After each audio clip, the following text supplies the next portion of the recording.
It's time for pure performance.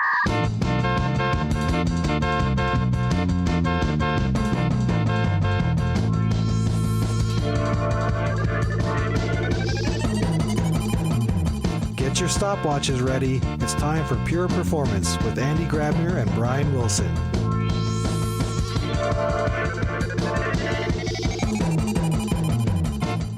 Hello, everybody, and welcome to another episode of Pure Performance. My name is Brian Wilson, and as always is my co-host, the one and only, live from... Are you in Austria today, or I heard you say something about Germany and Frankfurt? So where are you live from today, Andy? Andy Grabner. Hey, no, I'm actually live from Linz, Austria. But I'm actually, you know what's interesting? I might not be the only one, because I know there's another Andreas Grabner who actually is also in IT. He went to school close by, and I think we only have like 2 or 3 years of difference in age. Wow. So there's another Andreas Grabner out there in the same industry, believe it or not. So, but I am the one that is doing typically the podcast with you. I will never call you the one and only. Like, I'm not the one and only Brian Wilson. I'm not the, although I would call myself, if I had to give myself a title, I would call myself the Brian Wilson, because the Beach Boy is just Brian Wilson. So I'd be like, no, I'm the Brian Wilson. That's true. But anyway, I digress. We've got a pretty cool guest today, don't we? Yeah, I think it's a man that should not need any introduction, especially for people that are in the active in the open source community around Java about a certain project that doesn't have to do with winter, neither with fall or summer, but with spring. Oh, that was it. I'm sure it's the first time you heard about that. I don't hear it that often. But yeah. So I love the connotation with the spring this season. So it is and the green, the greenish coloring that we do around it. We really mean it, right? Yeah. So Juergen, so we just revealed the secret. It has to do with Spring, the Spring framework. You are, just introduce yourself to the world in case people haven't heard about you.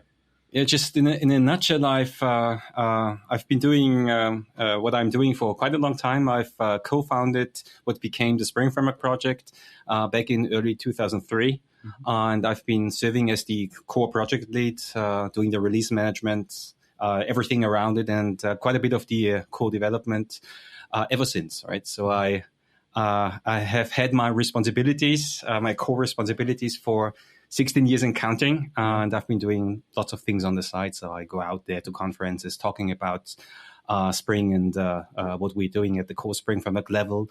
And of course, there have been a few companies around it. We've had Interface 21, Spring Source. We're part of VMware. We are now at Pivotal. So at Pivotal, we have of course, an entire team working on the Spring open source portfolio.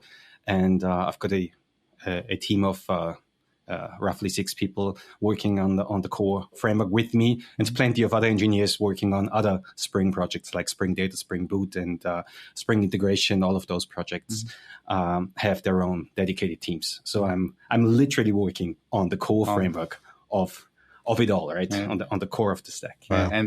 And we actually met earlier this year in Krakow in Poland at a conference. At one of those common conferences. Where we said, hey, we live so close to each other because we both live in the Linz area. Yep. And it's just interesting that we typically bump into each other at those conferences. At conferences, that's how it works in this industry. Exactly. But talking about things and presenting at conferences is a key part of what we're doing. Like any open source project, basically is only there to be used out there in the real world by people. And in order to just keep it going and to motivate people to kind of keep up an interest, to keep upgrading to the latest, talking about it is just a key part of it, right? Development is like actual engineering is only a part of the story, of course. So 16 years and counting. I know, that's obviously a success story. I believe, as I said earlier, most of our listeners that have anything to do with the performance engineering space and are dealing with Java-based applications, they most likely run and are aware of Spring. So let me ask you a question now. And I know you're not in marketing, because you clarified this earlier when we did that little check in the beginning. But what's your elevator pitch? What's your elevator pitch for Spring? What is Spring? What does it do for me in case I'm not using it yet? And I know I kind of throw it into the cold water now, but it would be interesting to hear. Oh, I'm totally unprepared. No, I actually am unprepared. I don't usually do elevator pitches, but more like 60-minute pitches, engineering pitches. No, but it is a very sophisticated portfolio of application frameworks. I mean, it is kind of an application development stack for Java, for the JVM, the Java Virtual Machine, with both Java and Kotlin as first-class languages these days, and Groovy as well, more on a historic note. But there's still quite a Groovy-minded audience out there. So we basically provide a toolbox of components and of framework arrangements for all the sophistication that is needed out there for modern day application development purposes. And this is a wide range, right? From the good old monoliths of the mid 2000s to modern microservice architectures and even function as a service models. We have quite a range to cover. But of course, we have our traditions. We have an audience that is kind of evolves with us. And at the same time, we are also very much on the forefront of providing a modern day entry point into the Java ecosystem for an audience that might not have used Java, the JVM, or in particular Spring on the JVM before. So it's kind of quite a few challenges, and I'm right in the middle of it, I suppose. That's really cool. 16 years, it's amazing, right? Many projects have started and probably never made it to the public light, or let's say critical mass. What's the secret of success then to actually run a project like this? And that it's also a little selfish question now, because you know that we just launched our own open source project called Captain. So we are still in year number 1. So we'll see where we are in 16 years from now. But what can we learn from somebody like you? Well, man, all the power to you and Diane Trace for actually being motivated to start a new open source effort. That's the open source ecosystem is very diverse, but as you were hinting at, there's so much code written out there, but in particular also as open source, that never really goes anywhere. The best code out there, not getting picked up and used by anybody, is basically in vain, right? And I've seen quite a few things come and go, like actually reach mainstream potential at least, and then fade out again, right? I've seen Apache Struts, which was kind of a reference web framework of the early 2000s. I've seen it rise to enormous popularity and then kind of fade out from there just in the course of a few years. And of course, Struts on Spring was a thing for a while, right? We had all those integrations. I was literally there in the BOF session at Java 1 2001 where the first proper Struts release was announced, right? Where Struts went generally available. So I've seen Hibernate, of course, which is still very popular, grow along the same lines as we have. But it is certainly unusual for an open source project to stay relevant, remain relevant for such a long period. I mean, Java itself dates back to like 95, right? So that's quite a while. But we've been a part of Java and the JVM ecosystem and of that story for such a long while ourselves, right? We started in 2003, and that is basically roughly just 2/3 of Java's lifetime overall that we've been a part of it, right? Like in the ballpark. I'm always quite amazed myself that it's already been so long, and in order to kind of foresee that such a lifetime, it's basically just hoping for the best and doing the best you can, right? But you never know, right? I have had those questions in the 2000s, even by some people around me, like when Spring reaches kind of the Struts level of popularity, what are you going to do with it then, right? Well, I guess my personal philosophy, the philosophy we have in our team, is a bit different there. We see an open source project as kind of an ongoing effort, right? An effort that you're never really done. You need to keep up with the time, evolve with Java, the language, the JVM infrastructure underneath it, the open source ecosystem around it. You shouldn't get stuck in kind of an architectural vision that you initiated the project with, right? You really need to kind of reinvent yourself to a degree every couple of years. The part that is probably sort of, if not unique, then at least special around Spring, is that we never really threw everything away and start it from scratch, right? There are so many projects that kind of keep using the same name, but essentially reinventing to them means rewriting it from scratch. Yeah. Struts 2, which really was a totally different code base, totally different project arrangement. We've never really done that. So we kind of try to keep the balance between careful evolution and a mild degree of revolution at the usage model, at the development experience level, right? This is a fine line to walk, right?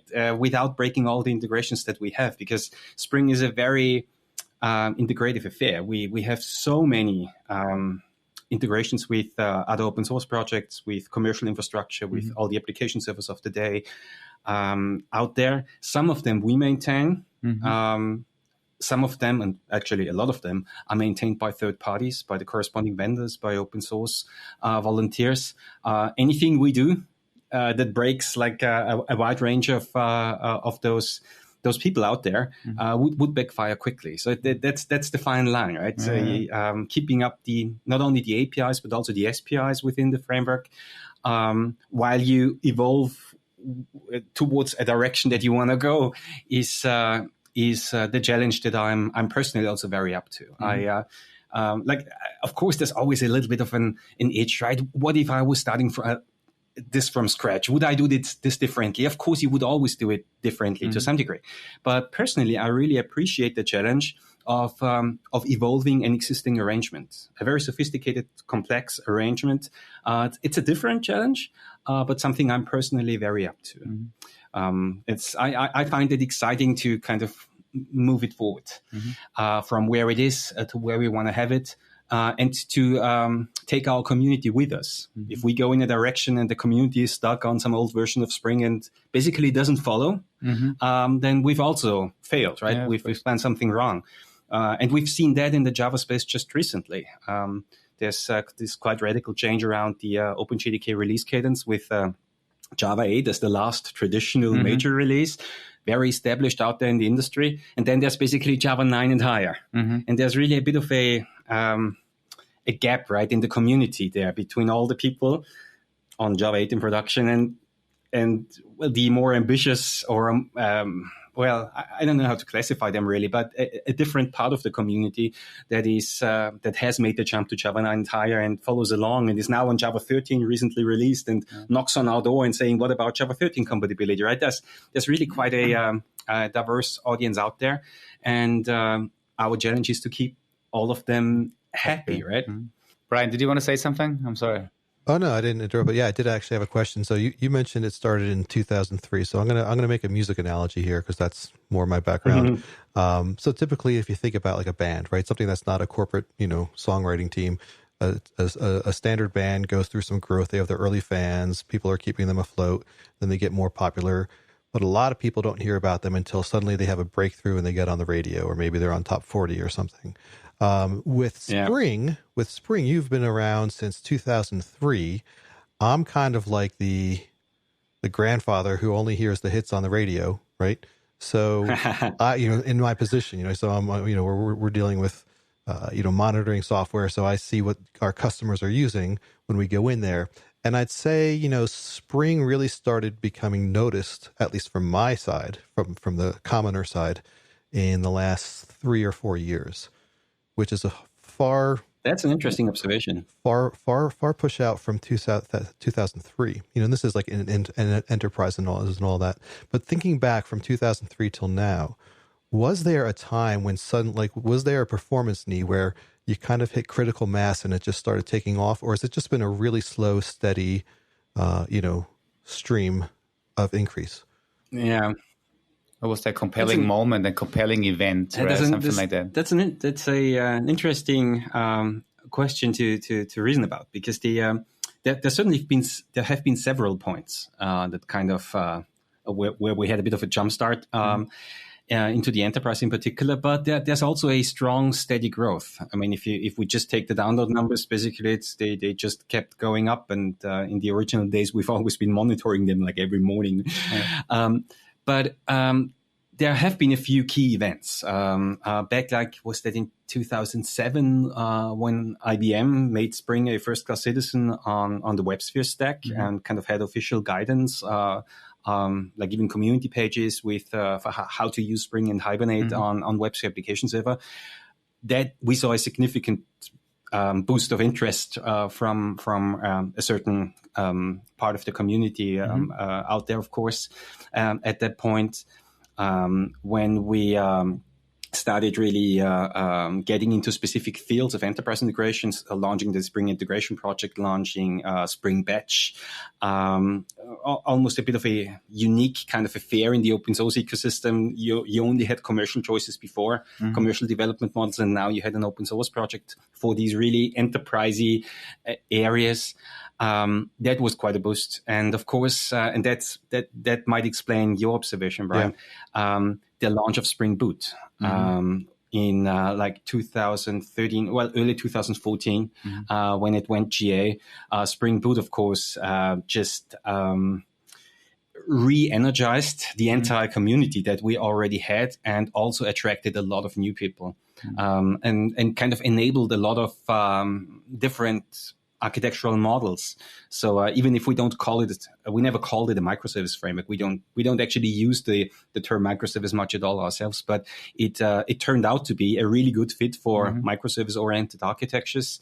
Then, of course, the Spring Cloud project, which we actually mean as a very specific toolbox arrangement for integration with specific cloud providers, also evolved around Spring Boot. So this really brought us to the level that we're in now. And this is, of course, you can't plan for this either. We had a Spring Boot-like vision, even in 2007, 2008, but we couldn't realize it.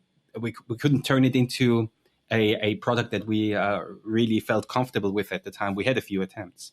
But it turned out that by 2013, 2014, several kind of ideas and streams of development kind of merged into a foundation for what became Spring Boot.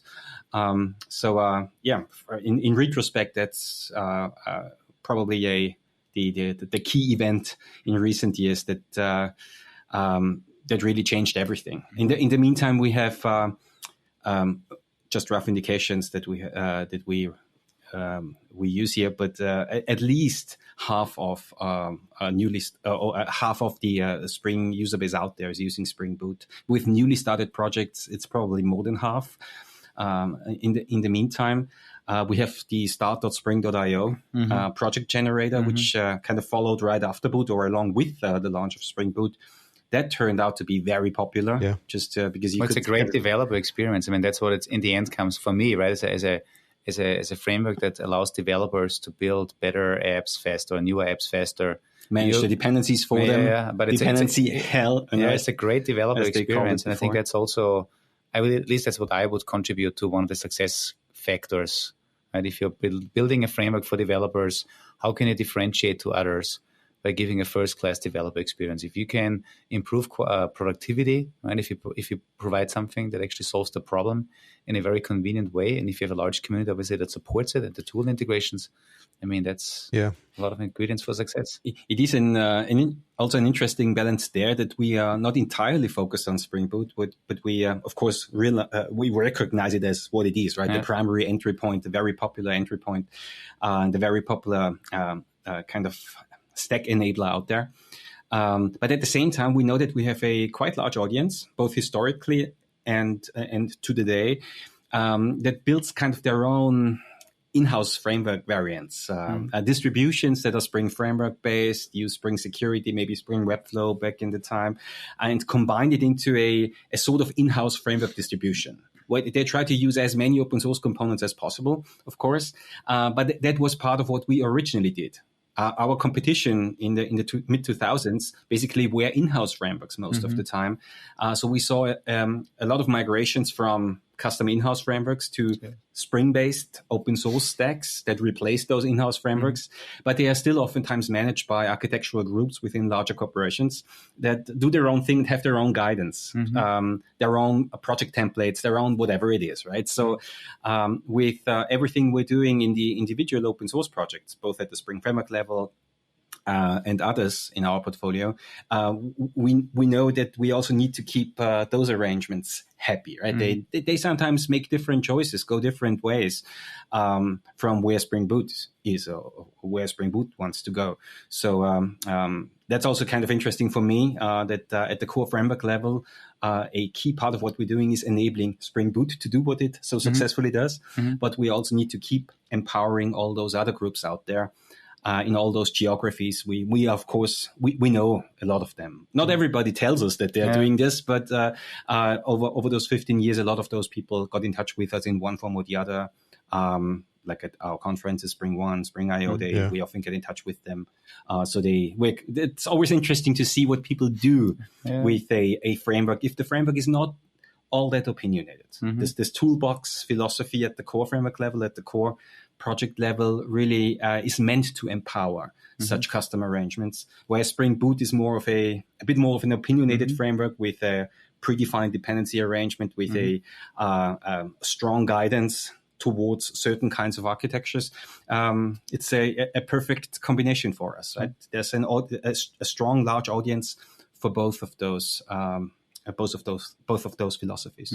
So it sounds like, I just wanted to round out on that. You know, when Andy asked about what we can learn about success and all, it sounds like basically what you had said earlier too about you don't just create a project and then run it and keep it in maintenance mode, right? It's all about continuing to find new ways to leverage it, new layers to add on top of it, like say Spring Boot or something.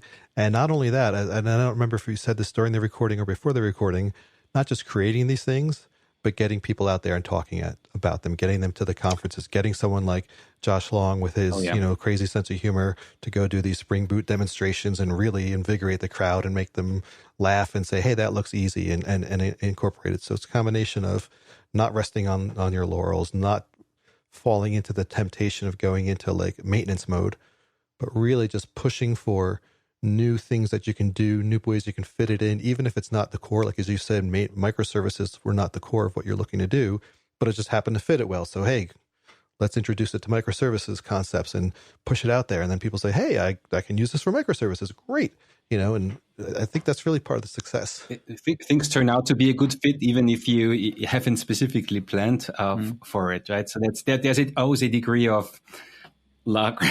We've made a lot of design decisions in the early days that turned out to really match what modern day Java does.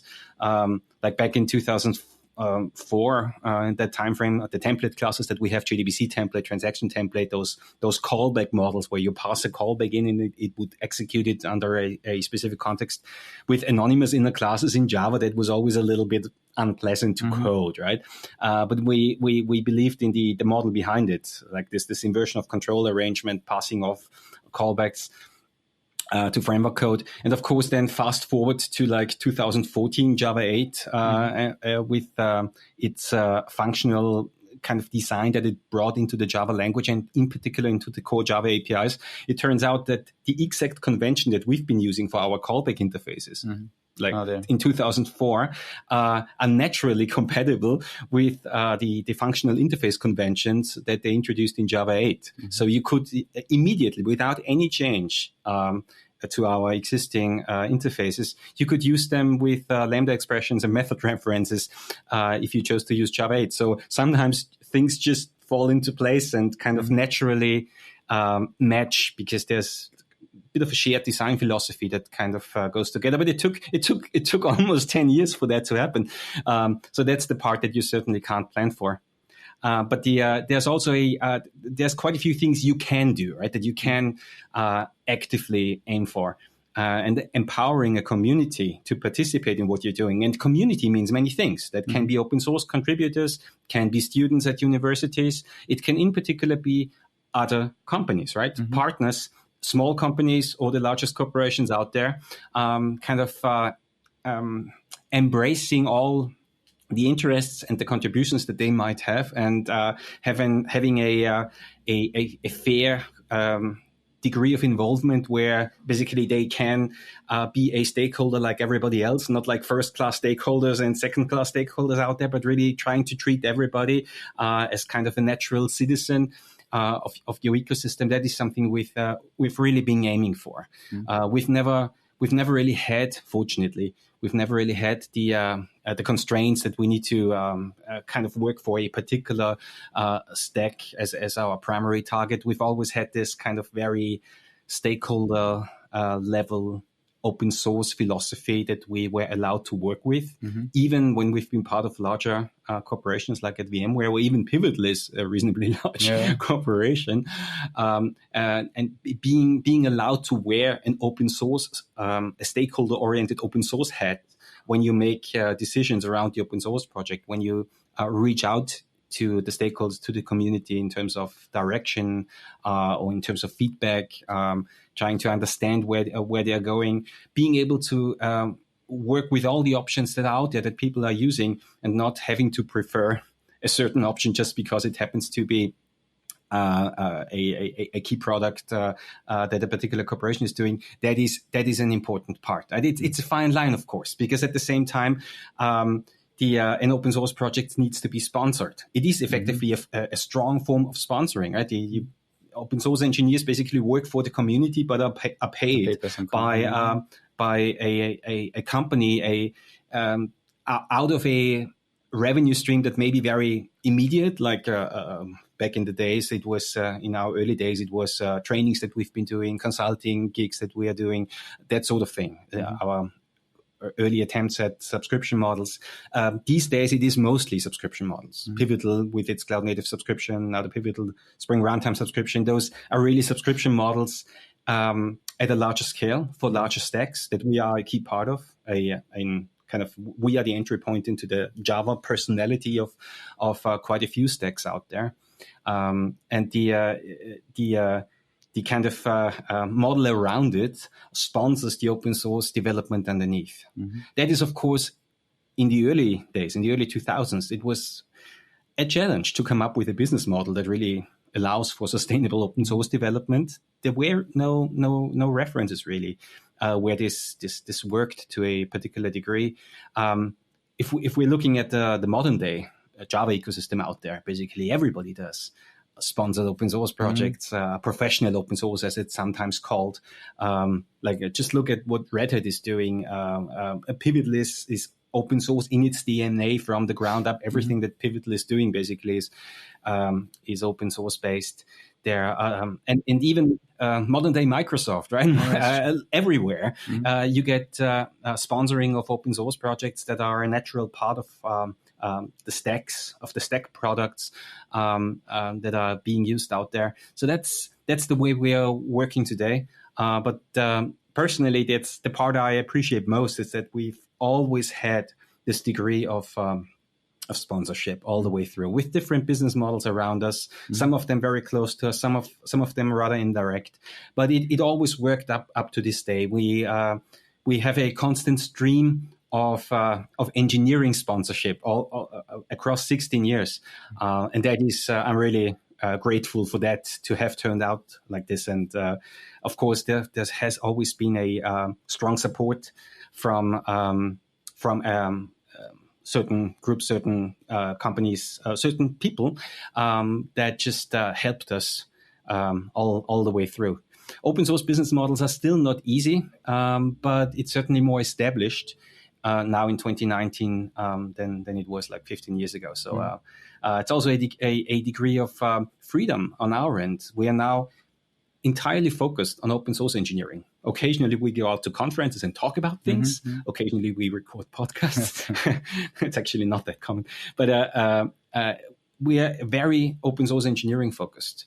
Whereas in the early days, we basically, at most, it would be half of your time on open source engineering. The other half, you would do consulting or trainings or that was very immediate, right? Literally, the very same people kind of did the customer services that sponsored the other which is half of the probably time. also great because you are basically using the framework with your engagements, and you were refining it based on what you really saw, on the floor with the people that you were giving the workshops for, or that you helped actually implement new apps. And I think I've done this for quite a few years myself. I wanted to keep it up until I've been told at the very end that we really should separate those roles now. Right? Yeah.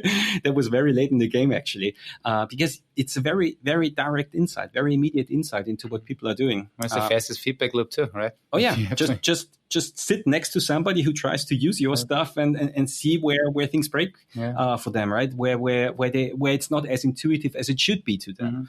Mm-hmm. And that feedback loop is still important, but now it's separate roles. Mm-hmm. Our developer relations people, like the aforementioned Josh Long, mm-hmm. and his colleagues, are of course very close to the engineering challenges out there. Mm-hmm. So if we say developer relations, it's really very close to the metal. Yeah. He does do more strategic kind of conversations as well, of course, but he mostly spends time with people actually doing coding, right? Yeah. And then there's still a very strong feedback loop.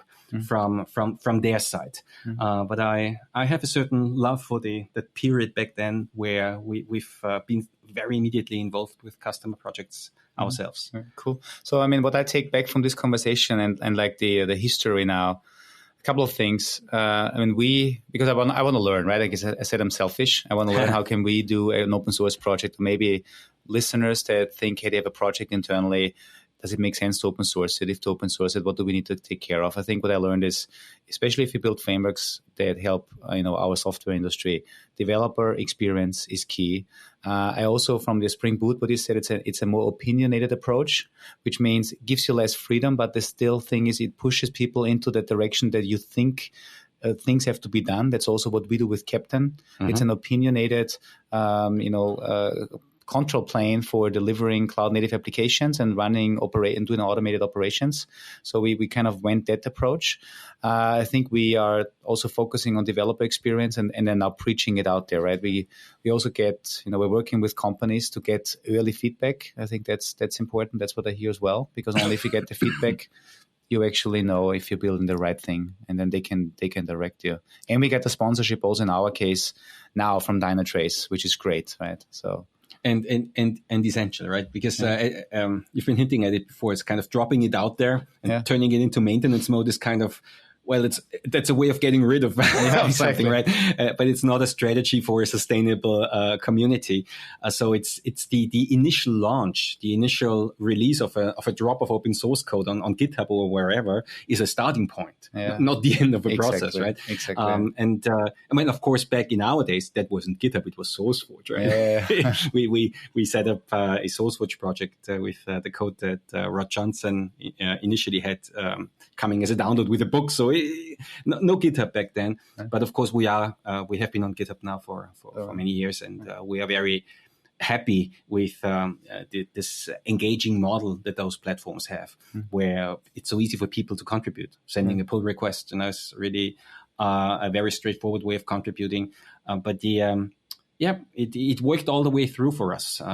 We had so many people pointing out typos in the Java doc or wherever, right? Everything that is easy to fix, right? We just pay attention to also reacting to it. Mm-hmm. It's kind of that's another part that I was personally very keen on, is if somebody goes to some lengths to create an issue, a report, or even pointing out a typo, right?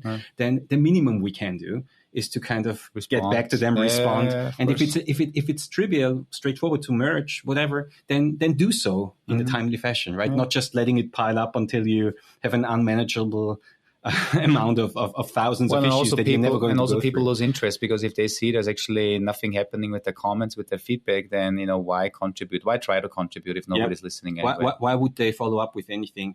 And there's a degree of, there's of course a loop there as well. You can educate your community in a certain direction, right? To kind of, so that they realize that for certain kinds of reports and issues that are very to the point, we immediately merge them, whereas others are put into a backlog where a totally different timeline is attached to it, and kind of them learning how to present their case, or how to create a report and an issue report in a way that allows us to immediately merge it is also it really showed over the years that the community evolves with us, with our ways of doing things. And sometimes there's a very close relationship to certain contributors. We have people that are well-known usual suspects in the community because they've created so many reports and so many pull requests over the years.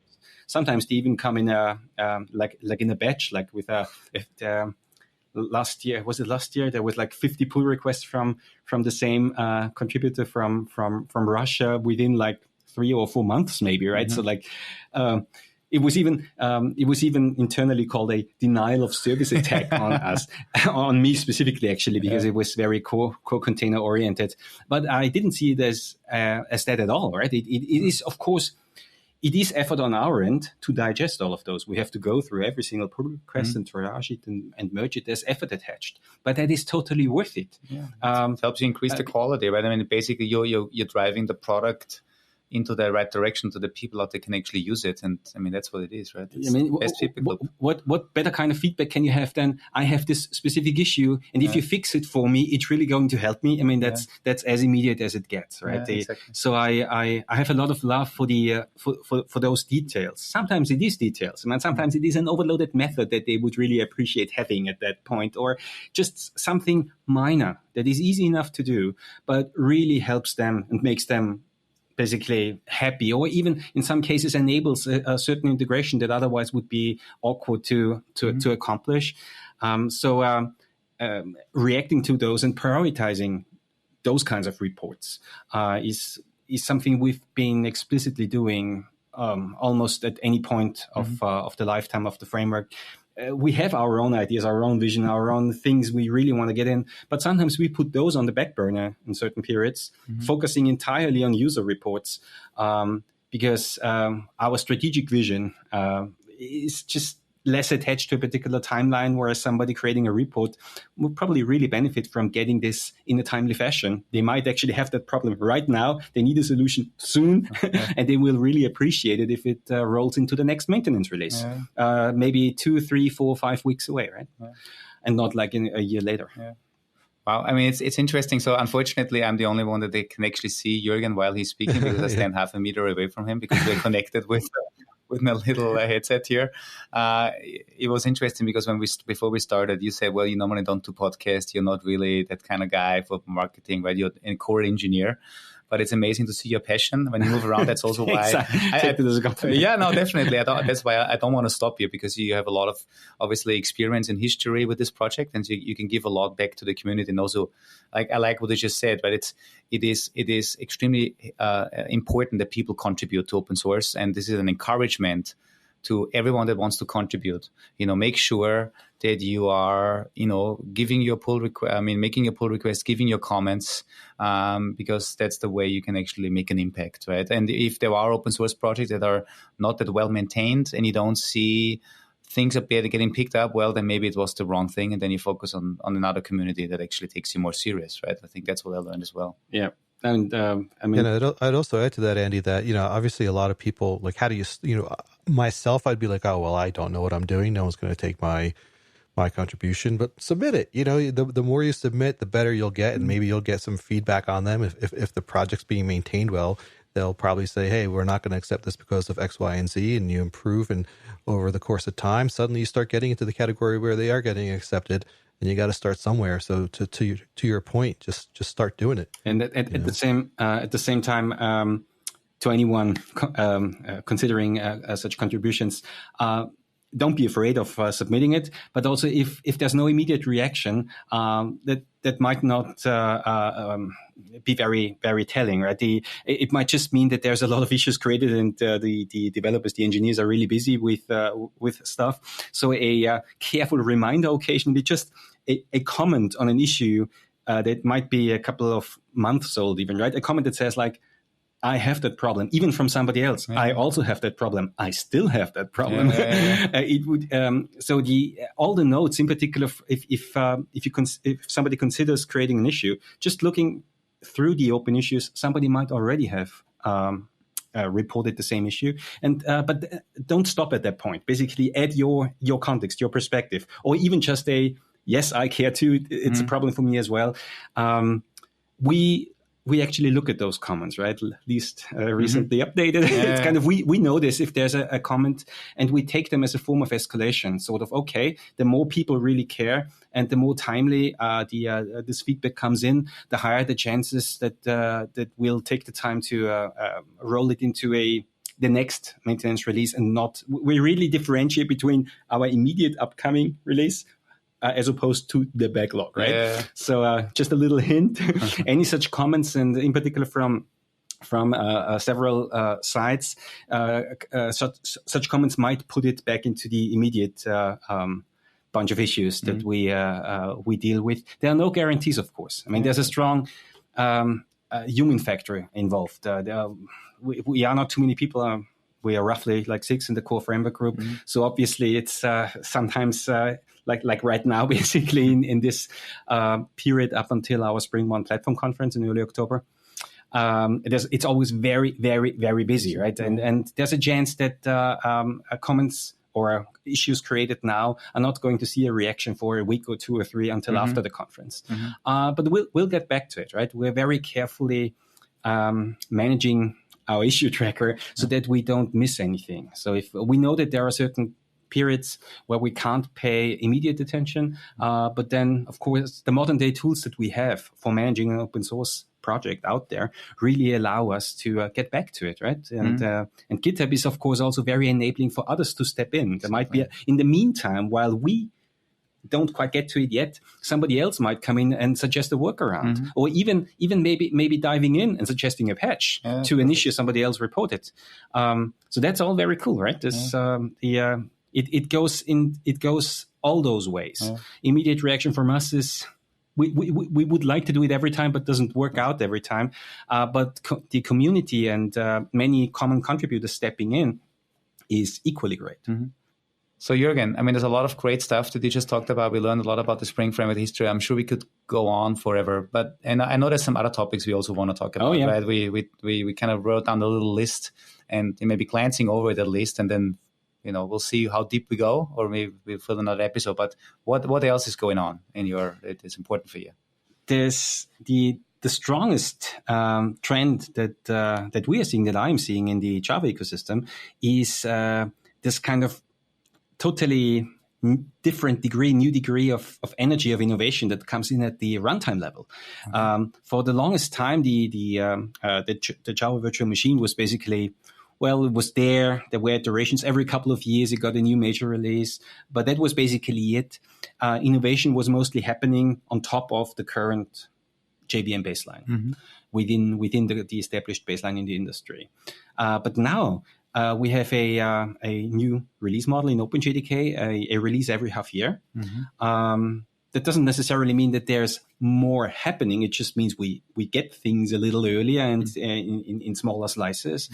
And this really turned into quite an interesting challenge for us, right? And kind of trying to be a natural citizen with all of those releases, because as a framework provider, we leave it up to the user, to whoever builds the stack, to the architect, to the deployer, even to some degree, in choosing the runtime underneath. So a Spring-based application, a modern-day Spring application, might run on OpenJDK on JDK 8, right? Out there, the common JDK 8 installations from Oracle and IBM. But it might at the same time run on the latest OpenJDK distribution, like OpenJDK 13 now. So that's quite interesting, both from a technical perspective and also from a community perspective, because we generally recommend upgrading to the latest, right? The latest Spring Framework version, the latest Spring Boot version. There's a bit of a history in the Java ecosystem that we tend to not necessarily recommend the latest JVMs. So it's like, if Java 8 is good enough for you, then just hang on to it. But there are quite a few reasons why you would want to upgrade, and we are trying to walk that line as well, that fine line between keeping a Java 8 oriented production audience happy, and at the same time empowering everybody to use the latest Java innovation, right? Out of JDK 11 or now JDK 13. And half the iterations are a challenge, right? But it is also a bit of new energy that comes into the ecosystem. So I totally appreciate that. There's also quite a few performance improvements that came into the runtime. It's kind of of course, a never-ending topic. You're basically never done optimizing for performance. But the part that I noticed recently, I just reappeared in my mind. It's simply not one size fits all. There are quite a few JVM distributions out there now. There's standard OpenJDK. There's IBM's OpenJ9, basically a different JVM with the same language and class libraries on top. There are quite a few different garbage collectors now, all of them first class, like the G1 garbage collector, the Z collector now, or Azul's efforts and Shenandoah from Red Hat. And the way that those are presented really indicate what I have in mind here, that they're designed for a particular target audience, a particular target scenario. This is not the norm. In Java, in the JVM landscape, we are used to just standard settings, drop it in and go with it. And the same applies to our framework level as well. We are really optimizing for certain target scenarios, even in some cases providing distinct projects, initiatives for certain target scenarios, understanding that everything is a trade-off, right? It is the configurability that we have at the core framework level or even at the Spring Boot level is a necessity. That there are choices made that we need to enable people to make the choices that they need to make. So this opinionated perspective that we've been talking about earlier is kind of a little bit challenged by the need to really specifically adapt to certain scenarios. And the combination of our efforts is really all strongly going into that direction, because in modern day cloud deployment arrangements, it's just a little bit different from the long-running monolith of. And that's why it makes obviously a lot of sense that you're building purposeful or like focused implementations for different runtime scenarios. When you just mentioned about the settings and what you can tweak and everything, Brian, this reminded me of an episode we did a couple of weeks ago with the guys from Akamas. I'm not sure if you heard about them. No, it doesn't ring a bell. So what they basically do, they have an AI machine learning system that optimizes Java applications while they're on the load, either in load testing or in production. They're basically tweaking the different parameters of either the JVM or also the different frameworks until they reach a certain performance goal. So basically what they're doing, they're optimizing it for a particular load on a particular application, all these settings.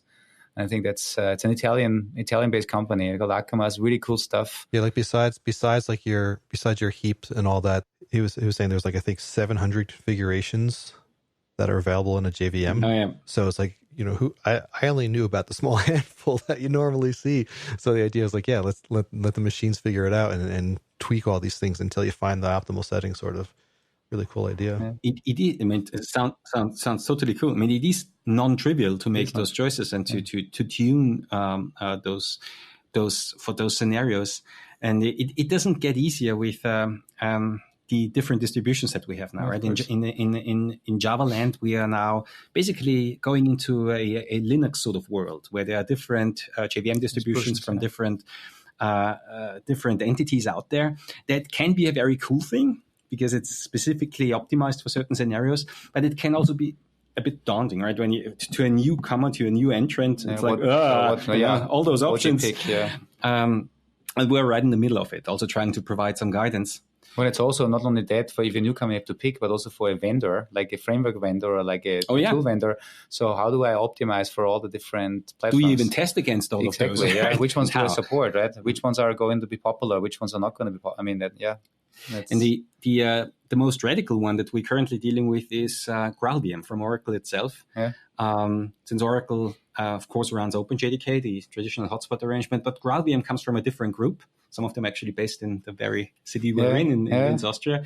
And it's for the longest time has been a research project in Oracle Labs and turned into an official Oracle product earlier this year. When GraalVM is many things, it is a replacement for the C1, C2 compiler in Hotspot in a regular JVM, but it has some more radical options as well. It has a native image tool where you can turn under certain conditions, a Java application into a native executable, which is, of course, a totally different mode of deploying, of executing. Right? It's not a regular JVM. It doesn't have regular garbage collection, but it comes with strong benefits, like totally different memory consumption profile, almost immediate startup, because the JVM warm-up phase is basically totally skipped. But there's many things you cannot do. Can't do dynamic class loading. You can't do JVM agents. There's many dynamic things. runtime optimization. It cannot dynamically optimize for peak performance. So there's a bit of a trade-off even in startup performance versus peak performance at this point. Although they are working towards making sure that peak performance is kind of in the same ballpark as on Hotspot. But there's this form of innovation. Personally, I find it really inspiring. It is, of course, also a challenge, because how would you go about it as a framework provider? Do you pay immediate attention to any such effort, to any such reports of, hey, this doesn't quite work on OpenG9 or on GraalVM with native images here? How do I work around this? How do I specifically configure my setup here? We can't take everything into immediate account, but from a technical perspective and from a product management perspective, I find this totally exciting. In trying to adhere to those conventions and allowing people, empowering people to build Spring-based applications under certain conditions with certain trade-offs and certain limitations for like a native image model is as exciting as it was a couple of years ago to make Kotlin a first-class language, right?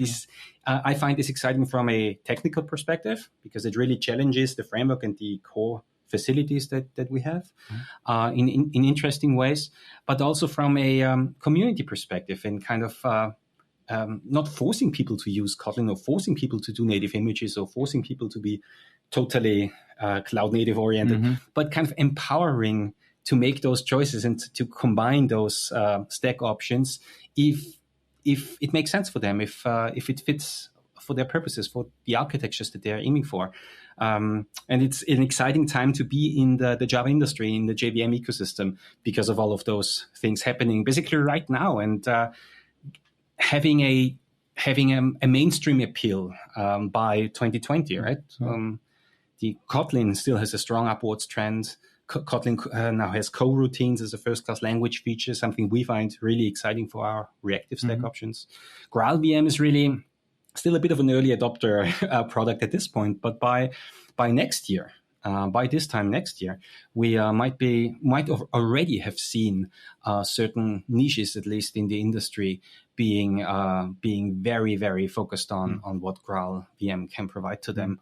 So this is just exciting. There's these spikes of innovation from different sides, also from the foundation upwards, are really important for a sustainable community overall, like a Java community as in all the options that the JVM is providing. Yeah, I think we actually, because you mentioned GraalVM, earlier this year at Dev1 here in Linz, we had Chris Thallinger from Twitter giving a talk about GraalVM and performance optimization. I bumped into him every now and then. Yeah. And it kind of brings me to another topic that I remember you were mentioning in the beginning before we started our talk: performance and scalability.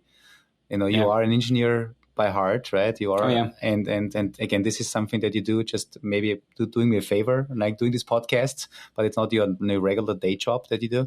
But you told me that when it comes to performance and scalability, it's basically you who picks up the keyboard and is fixing all of these things that are coming in. At least oftentimes it is. There's as you may imagine, in particular in a container-like arrangement, in a framework with core facilities, where there's a lot of shared infrastructure underneath and a lot of shared metadata being managed, there's concurrency issues all over the place. And not issues as in bugs, but issues as in making decisions to trade off certain optimizations over the other, where it's a constant effort, right? We have been optimizing the internal use of locking, and the internal metadata management decisions are really geared towards a runtime stack out there that is being monitored, right? For our code for our framework facilities to never appear as a hotspot, right? In like contention in log arrangements. And fortunately, we also have quite a few reporters out there who do exactly optimize for those kinds of scenarios, and they present us all the reports of like, look, in my scenario under these conditions with that load, there's actually a little bit of, it's not too bad, but in my scenario, it does show up, right? And we really care even to that degree, where we're trying to optimize anything we can. But of course, there's always a chance that if you optimize it for somebody's case, you're basically you're kind of making it worse for somebody else, right? Yeah, exactly. Or you trade off memory consumption over minimizing memory consumption over cache arrangements. And there's a few things on the JVM that are really hard to optimize performance-wise. They're just naturally slow and cumbersome. Annotation retrieval being one of them, something an application never does, but a framework always, a framework with an annotation-based programming model as one of its options has to, of course, do annotation retrieval all over the place. And this can be really expensive, and it is something we've been spending a lot of time on recently. So just last year, this year, we kind of re-implemented our entire annotation retrieval arrangement. Not necessarily for better performance out of the box, but for better configurability, for better tuning.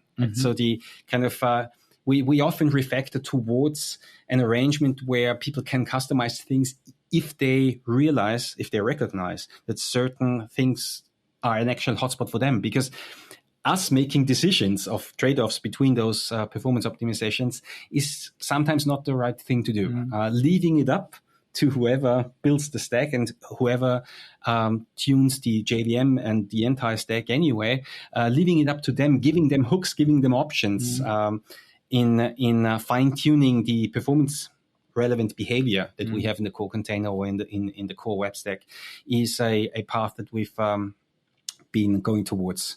We'll definitely connect it with the Akamas guys. I think this is again. It is Spring Boot is, of course, many of its options that it has are sort of performance related or can be, right? Or optimizing startup performance. A recent topic, of course, now in cloud deployments in particular, many instances of services being bootstrapped, maybe just temporarily even. So optimizing for startup performance in Java in the JVM with a framework or several frameworks on top is totally non-trivial.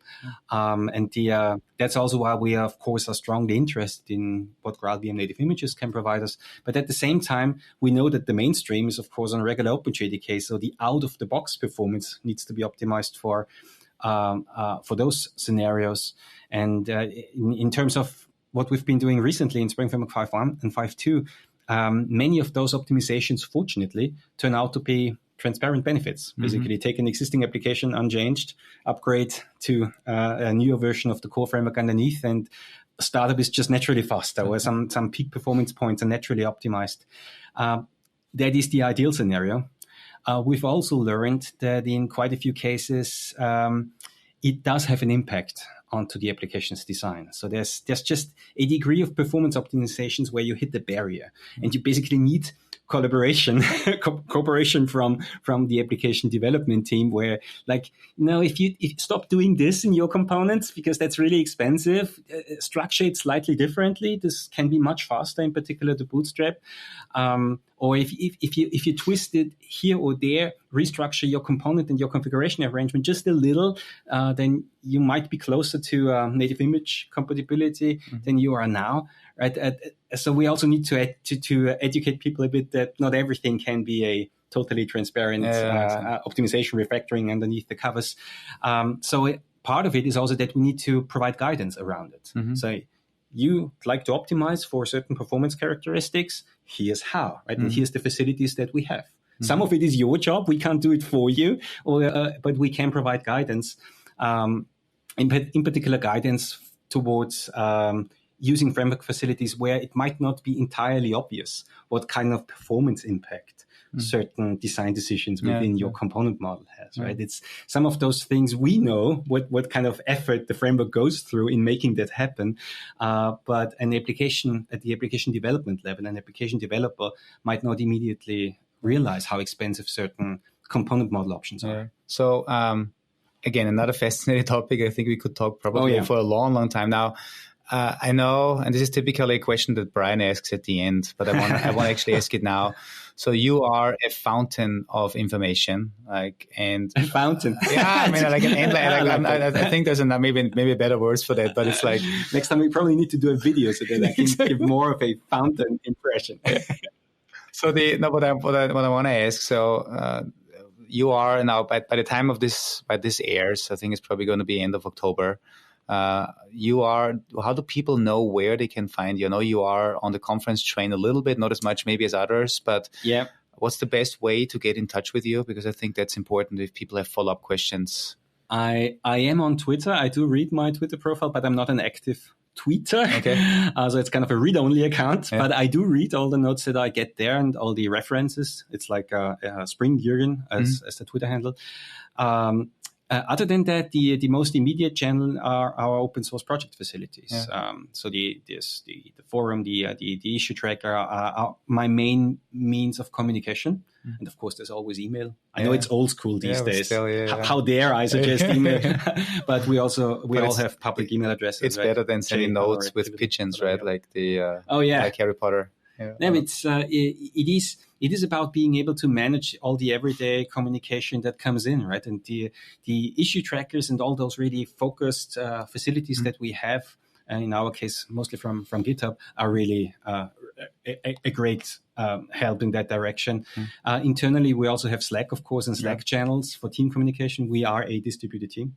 Most of us work remotely. Yeah. So we also need to facilitate communication within our team, which... of course, has always been like this, so we are used to it. Yeah. But communication channels around open source projects are a key piece of the puzzle. Right? If even the team has a hard time communicating with each other, it's going to show. Exactly. Yeah. And that means if you cannot live it internally, how would you live it externally? Yeah. I mean, that's basically what it is. Yeah. And conferences are, of course, a great way to get a kind of live impression, to get in touch. So I often do BOF sessions if the conferences offer them, or just Q&A sessions after the presentations. That is why I'm going to conferences. Otherwise, I could just record a webinar, I guess, right? Sure. But it's this live interaction with people, attendees, listeners, of course, also other speakers, is a key part of why I occasionally go to conferences. I actually do quite a few, just not as many as I used to, but I still go to like about 10 conferences a year. Yeah. Well, that's plenty. Yeah. So we will obviously make sure that we put your Twitter handle and all the links that are relevant on the podcast proceedings so that people can reach out to you. Brian, I know typically you summon the summarator, but do you want to give it a try this time? I can, I'll take a crack at summarizing the first part. How about that?